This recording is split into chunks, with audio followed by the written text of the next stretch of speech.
عاملين ايه؟ وحشتوني جدا. كل سنة وانتم طيبين. العيد خلاص داخل علينا وهنبدأ كلنا في شغل العيد، فتعالوا النهاردة نبدأ مع بعض بأول وصفة معانا وهي البيتي فور. هنعمل البيتي فور النهاردة مع بعض بطريقة سهلة جدا وبسيطة. هتعرفي كل التكات والتفاصيل اللي تعمليها عشان تعملي بيتي فور ناجح ويبقى زي المحلات وأحسن كمان. تعالوا نبدأ ونشوف كل التفاصيل بتاعتنا النهاردة. يلا نبدأ. مبدئيا كده معايا كوبايتين من الزبدة، ولو مش عايزة تستخدمي زبدة هنزل لكم طريقة بعد الفيديو ده هنستخدم فيها السمنة. ايوه، هنعمل البيتي فور بسمنة وهتكون نتيجته حلوة جدا ويمكن افضل من الزبدة كمان. هقولك ازاي تعمليه ويطلع معاكي مظبوط جدا. هنحط عليها كوباية من السكر البودر، يبقى حطينا كوبايتين زبدة عليهم كوباية من السكر البودر، لازم ننخل السكر البودر علشان بيكون فيه تكتلات، فاحنا لازم ننخله الاول. هنيجي بقى هنا هنضرب بالمضرب الكهربائي او بالعجان، او لو هتشتغلي بايديكي او بالمضرب اليدوي وهياخد منك مجهود شوية بس هيمشي الحال. فانا هشتغل بالمضرب الكهربائي النهاردة، فبحاول انزل السكر كده في الزبدة وبعدين بلمهم كده وببدأ اضرب. يعني بنزل السكر واحدة واحدة وببدأ اضرب علشان ما بهدلش الدنيا كلها بالسكر بتاعي.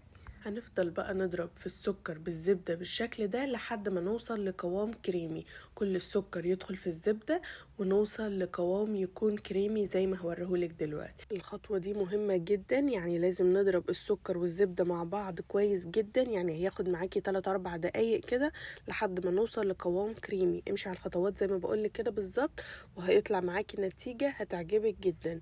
لازم طبعا ننزل كل اللي على الجوانب كده علشان لو في اي سكر او حاجة في الطبق بتاعنا يدخل معانا في الخليط وكله يتضرب مع بعضه. هضربه ضربة كمان اخيرة وبعدين هننزل بالمكون الثالث.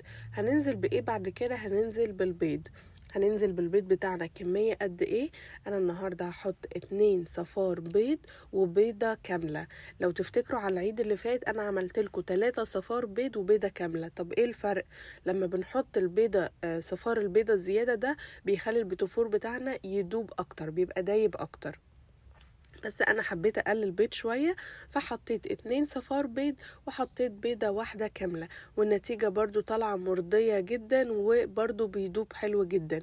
بس البيضة الزيادة لو حابة تحطي صفار بيضة زيادة هيطلع معاكي دايب اكتر، هيطلع دايب جدا. تمام كده؟ علشان بس نبقى عارفين احنا بنعمل كل حاجة ليه ونتيجتها هتبقى ايه، وانتي بقى تشوفي حابة تعملي ايه علشان تطلعي احلى اكلات وتطلعي احلى حاجات بتعمليها من ايديكي وتطلعي شغل العيد يكون مظبوط 100% وتعمليه كده وانتي مبسوطة وتطلعي نتيجة حلوة معاكي. يبقى انا نزلت بيضة كاملة في الاول وضربتها وبعدين لحد ما بتختفي، وبعدين بنزل مفروض ببيضة بيضة بس وقعوا الاتنين مع بعض، الاتنين صفار بيضة فنزلتهم مع بعض وحطيت معلقة صغيرة من الفانيليا وهنضرب كل ده مع بعضه. هنا بقى العجان او المضرب او اي حاجة من الكلام ده مرحلته بتكون خلصت، يعني انت مجرد ما البيض بيختلط وبتديهم ضربة كمان كده خلاص بقى بتنضفي العجان بتاعك او بتنضفي المضرب، وكده المضرب بيكون وظيفته معانا النهاردة خلصت. هنشتغل بقى بالسباتيولا او بايدينا براحتك جدا. تعالوا بقى نجيب الدقيق. هنحط معانا كمية الدقيق اللي هاخدها كلها هستخدم 4 كوبايات الا ربع من الدقيق. انا النهاردة هشتغل بالقمع او بالكيس يعني، فالنهاردة هحط معايا 4 كوبايات الا ربع من الدقيق. نوع الدقيق بتاعنا بيختلف من نوع لنوع، فلازم ناخد بالنا من النقطة دي كويس جدا. بننزل بالدقيق بتاعنا بالتدريج واحدة واحدة وبنخلط، ولما نحتاج دقيق زيادة بنزود لحد ما نوصل للقوام اللي هوريهولك. انا حطيت في الاول 3 كوبايات من الدقيق وهزود معاكم واحدة واحدة. انا عارفة المقدار بتاعي هياخد ايه بس حبيت يعني اوريكم ازاي لازم ننزل بالتدريج علشان بأمانة حرفيا يعني ممكن الوصفة تبوظ منك بسبب حاجة زي دي. فلو خدتي بالك وانتي بتشتغلي وتنزلي بالدقيق بتاعك واحدة واحدة لحد ما توصلي للقوام اللي بتشوفيه قدامك بعينيكي هتعملي احلى شغل، وفعلا كل الناس هتقولك عاملاه ازاي وايه الطريقة دي وتسلم ايديكي وكل الكلام اللي احنا بنبقى مبسوطين لما بنسمعه ده لما بنعمل حاجة حلوة في البيت. فامشي على الخطوات زي ما بقولك وهيطلع معاكي نتيجة حلوة جدا ومرضية جدا. بعد ما نزلت ال3 كوبايات بتوعي وخلطتهم كده، فحطيت نص كوباية وهخلطها برضو وهرجع ازود ربع كوباية كمان. يبقى ممكن انا اخد معايا 4 كوبايات الا ربع، ممكن انت ياخد معاكي 3 كوبايات ونص، ممكن حد تاني ياخد معاه 4 كوبايات، ممكن حد تاني ياخد معاه 4 كوبايات وربع. فعلى حسب ما العجينة تاخد معاكي فتحطي وتزودي، تنزلي كده بالراحة وتزودي بالراحة. بصوا انا بعد ما لميتها كده هرجع احط الربع كوباية كمان، وكده هيبقى القوام مظبوط معانا. احنا مش بنعجن اطلاقا اطلاقا اطلاقا. كل حاجات العيد اللي بنعملها بسكوت، نواعم، اي حاجة مش بنعجن خالص. انتي مجرد ما بتلمي العجينة بتاعتك علشان الدقيق يختفي بس كده، مش بنعجن خالص. اي حاجة هتعجنيها هتطلع ناشفة، هتطلع معضمة، هتطلع بتكسريها كده مش بتدوب معاكي خالص مهما عملتي. حتى لو مزودة صفار بيض برضو هتعجنيها وهتطلع ناشفة ومعضمة. فلازم ما نعجنش خالص، مجرد ما بنلف كده العجينة بتاعتنا في الطبق علشان تلم كل الدقيق بس كده، مش بنعجن خالص. اعتقد كده انا قلت لكم كل تفاصيل العجينه بتاعتنا عشان تطلع مظبوطه. ده القوام اللي احنا محتاجينه، شايفين طريه جدا وبتلزق في ايدينا على خفيف. ده القوام اللي احنا محتاجينه عشان نشتغل بالكيس او بالقمع. ده شكل البلبله بتاعتي. في الشكل ده هوريكم شكلها بيطلع عامل ازاي، وفي الشكل التاني ده بصوا شكله ده عامل ازاي برضو. حبيت اوريكم في الفيديو علشان في ناس كتير بتتلخبط ايه الشكل اللي بيطلع من البوتفور او نستخدم البلبله من قدام عامله ازاي. فده الشكل الاولاني اللي وريتهولكوا. تعالوا نشوف شكلها هتبقى عامله ازاي. شايفين العجينه سهله جدا في القمع، بتنزل بكل سهوله بمنتهى الاريحيه، ايديكي مش هتوجعك خالص. شايفه عامله ازاي بتنزل بمنتهى السهوله. دي الرسمه الاولى اللي عملتها، القمع الاولاني او البلبله الاولانيه اللي وريتها لكم.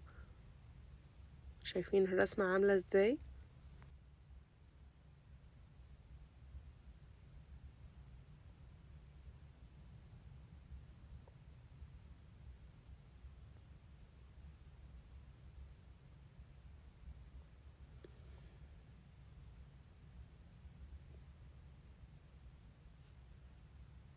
انا بقى هجيب الشكل التاني او البلبلة التانية وتعالوا نشوف شكلها عاملة ازاي.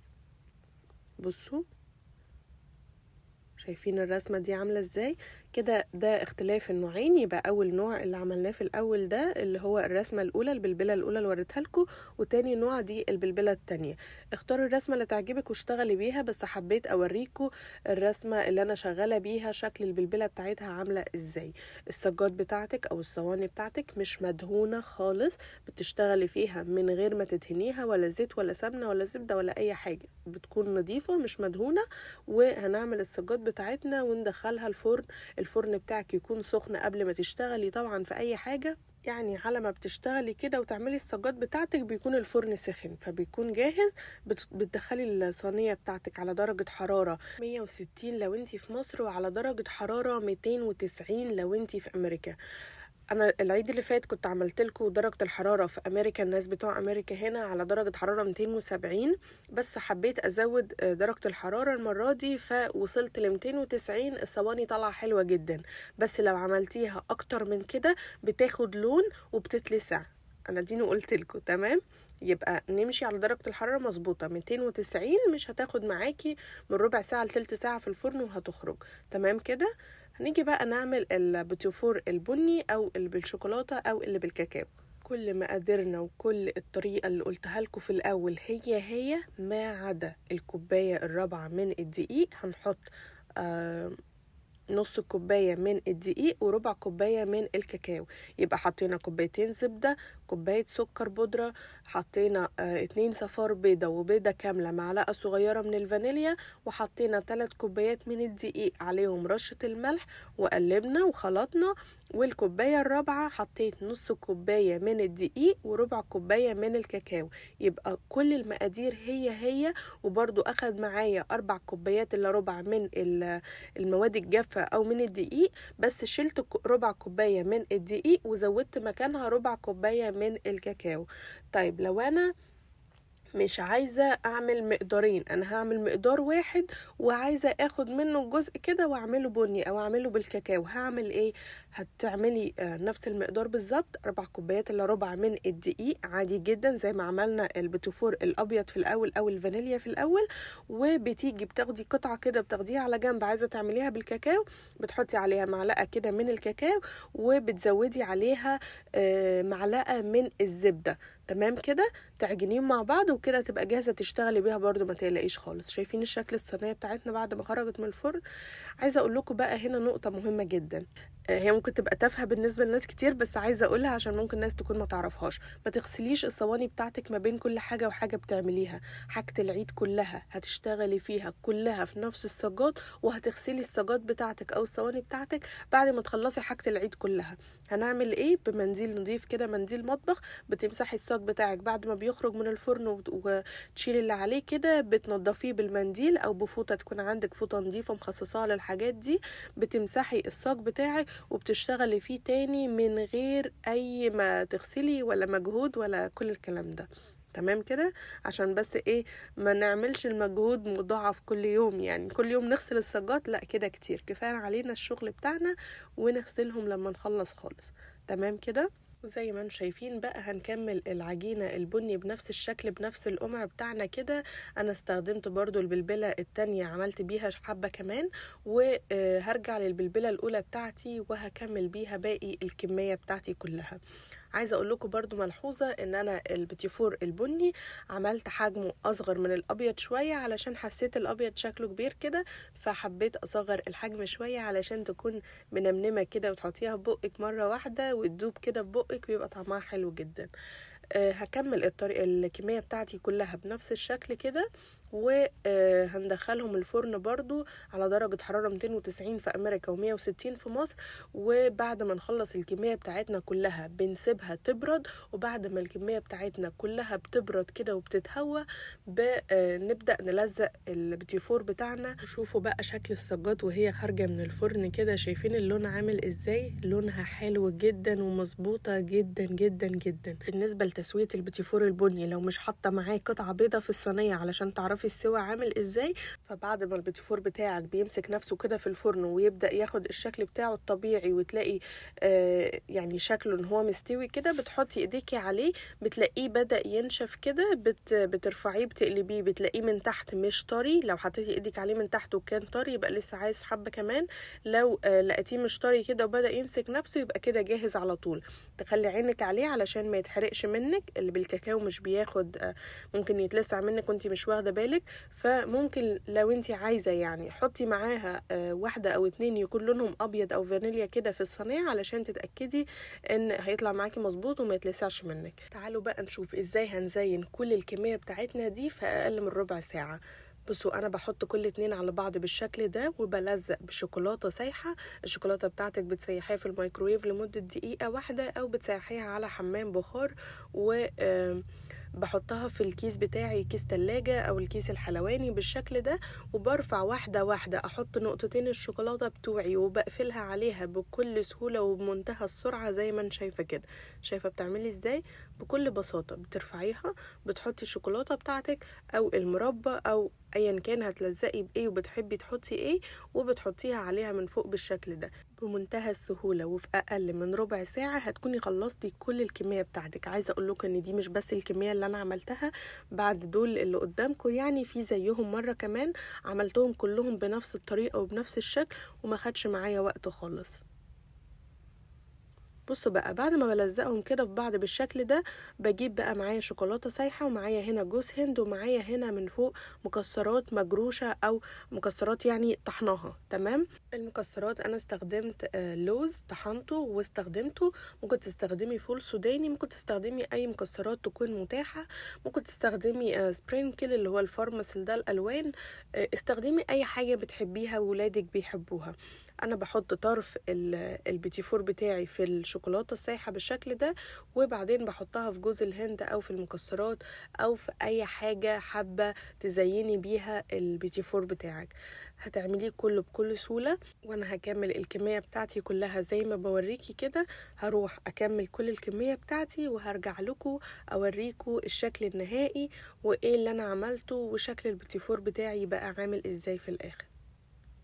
هنا الكمية بتاعتي كانت خلصت. بصوا بقى الحلاوة والجمال، شكله احلى من بره بكتير وطعمه جميل جدا. جربوه بالطريقة دي واوعدكم هيعجبكم جدا، وهيعجب كل الناس اللي هتدوقوا من عندكم وتسألكم عاملينه ازاي وايه المقادير وايه الطريقة اللي انتوا استخدمتوها. جربوه وهيعجبكم.